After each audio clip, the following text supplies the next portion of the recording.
Good morning, everyone, or afternoon, depending on where you are. So I chose to do the Boardman and Ottawa River. So for this discussion, I chose to study what is now known as the Ottawa River. It's near Traverse City in Michigan. I kind of chose this because I grew up near this. My family did all of our reunions on the Ottawa River.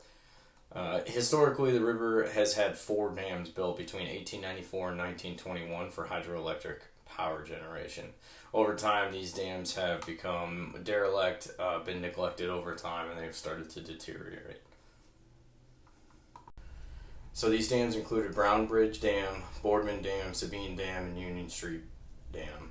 According to the Conservation Resource Alliance, over time the dam significantly altered the river's flow and blocked fish migration routes. The dams began to significantly age and deteriorate, so no longer producing any significant benefits, and then this led to the removal of them in order to restore the waterways to their natural state.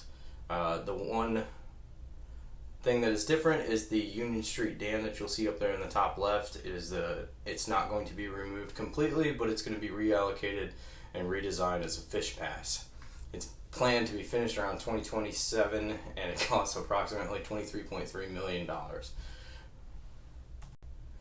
So several fish species were impacted by these dams. One of the most important is the lake sturgeon up there on the top left, the Acropensor fulvescens, a large, long-lived fish native to the Great Lakes Basin. Lake sturgeon populations declined dramatically due to overfishing and habitat fragmentation, and dams prevented them from reaching upstream spawning grounds. Another species is the brook trout, or the Salvelinus fontinalis, which is Michigan's state fish and depends on cold flowing streams for spawning and survival.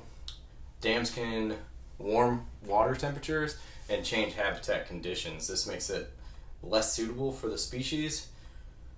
Next, third one is a migratory fish, which is the coho salmon, the Oncorchus kasuch, and the Chinook salmon, Oncorchus salatsha, which move from Lake Michigan into rivers to spawn, were also restricted by the dams.